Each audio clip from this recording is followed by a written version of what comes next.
नमस्कार, the Indian diaries में आपका स्वागत है। मैं हूँ राकेश त्रिपाठी। आज चर्चा करेंगे एक बयान की जो आया है नसीरुद्दीन शाह की ओर से। फ़िल्म स्टार नसीरुद्दीन शाह, और ये बयान आया है दिलजीत दोसांझ की फ़िल्म सरदार को लेकर।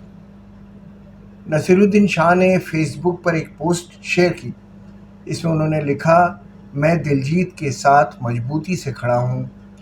जुमला पार्टी की गंदी चालें चलाने वाला विभाग लंबे समय से उन्हें निशाना बनाने का मौका तलाश रहा था और उन्हें अब लगा कि ये मौका मिल गया है।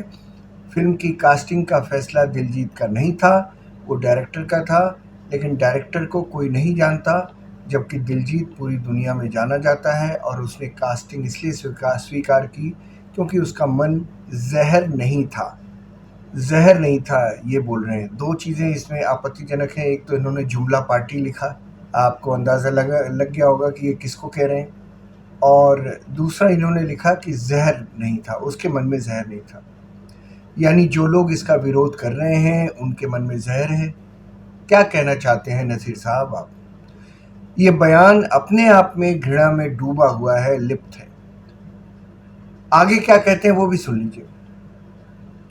ये गुंडे, ये शब्द इस्तेमाल किया उन्होंने, ये गुंडे असल में भारत और पाकिस्तान के लोगों के बीच सीधे संबंध खत्म करना चाहते हैं।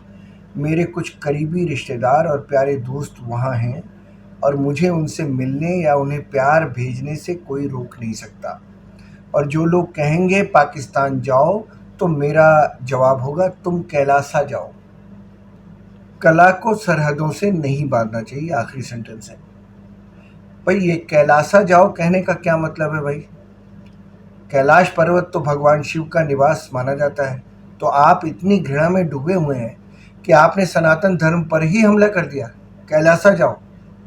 और ये आपने गुंडे किसको कहा? जब 1992 में मुंबई दंगों की आग में घिरा हुआ था नसीर साहब, तो आपने उन गुंडों को गुंडा कहने की हिम्मत की थी जिन्होंने मुंबई में जगह जगह बम रख दिए थे। आप तो उस वक्त भी मुंबई में रहते थे ना, आपने उसकी निंदा नहीं की उस वक्त, क्योंकि आप उन्हें गुंडे कहते तो वो आपको मुंबई में जीने नहीं देते। और जान का डर तो सबको लगता है, आपको भी लगा होगा। शायद इसीलिए डर के आपने कुछ नहीं कहा उन गुंडों को। अरे उस मुंबई के लिए तो कह देते नसीर साहब जिसने आपको रोजी रोटी दी।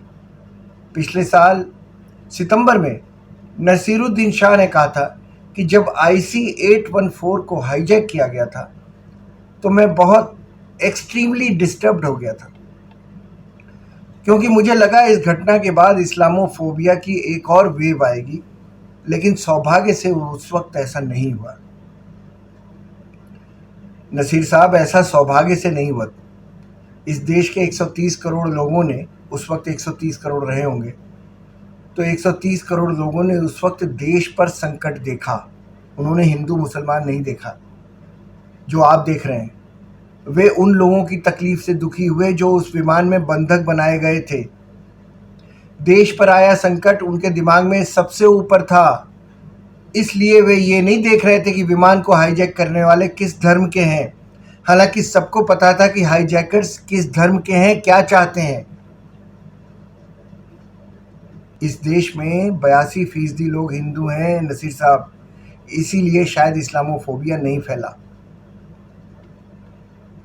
लेकिन आपको इस बात की बड़ी फिक्र है कि कहीं इस्लामोफोबिया न फैल जाए।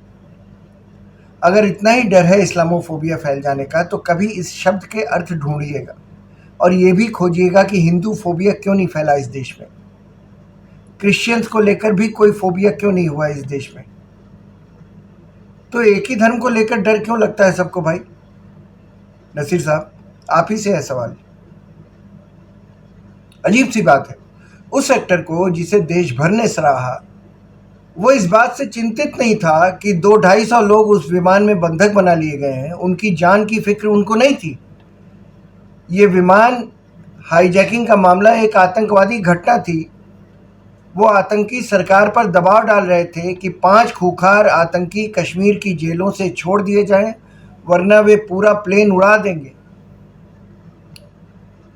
नसीरुद्दीन शाह को उस समय देश की या फिर बंधक बनाए गए लोगों की बिल्कुल चिंता नहीं थी, बल्कि उनकी चिंता ये थी कि इस देश में इस्लामोफोबिया फिर न फैल जाए, यानी इस देश के मुसलमानों से लोग डरने न लगें। ये उनकी चिंता थी। खैर, बात चल रही है दिलजीत दोसांझ की, और उस बारे में बल्कि जावेद अख्तर का बयान बड़ा संतुलित आया। उन्होंने क्या कहा ये भी देख लीजिए। उन्होंने कहा, ये पिक्चर मालूम नहीं कब बनाई गई, वो क्या करे बेचारा, आगे क्या होगा वो तो उसे नहीं पता था ना। पैसा तो उसने लगाया, इसमें पाकिस्तान का पैसा तो डूबेगा नहीं, पैसा तो हमारे हिंदुस्तानी आदमी का डूब जाएगा, तो क्या फ़ायदा है इससे। अगर आज मैंने कोई नियम बनाया तो उसे आज से 10 साल पहले की बात पर अप्लाई नहीं किया जा सकता। वो प्रैक्टिकल नहीं है। उस गरीब को मालूम होता कि ऐसा होने वाला है तो वो पागल थोड़ी था जो ले लेता उस एक्ट्रेस को। मेरा ख्याल है कि सरकार को और सेंसर बोर्ड को इस बात को दया से देखना चाहिए। उन्हें कहना चाहिए कि तुम आइंदा मत करना ऐसा, लेकिन तुमने पहले बना ली थी तो रिलीज़ कर लो, लेकिन अब ये दोबारा नहीं होना चाहिए।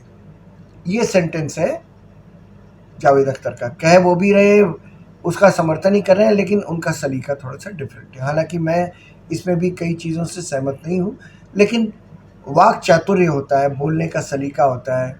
कुछ लोग ज़हर उगलते हैं। अभी नसीर साहब ने ज़हर शब्द बोला था ना, तो मैं वही कह रहा हूँ। कुछ लोग ज़हर बोलते हैं, कुछ लोग वही बात थोड़ा-सा मासूमियत से, थोड़ा-सा मिठास के साथ बोलते हैं। 2 लोग हैं, दोनों बॉलीवुड के दिग्गज हैं, आपने दोनों की बातें सुनी, दोनों की सोच में कितना फ़र्क है आप ये देखिए। तो नसीर साहब कुछ तो सीख ले लीजिए जावेद साहब से। खैर, ये चैनल आपको ठीक लगे तो इसे सब्सक्राइब कीजिए, लाइक कीजिए और कमेंट ज़रूर कीजिएगा। आज के एपिसोड में इतना ही। अगले एपिसोड में मिलेंगे फिर किसी नए मुद्दे के साथ। मुझे दीजिए इजाज़त। नमस्कार।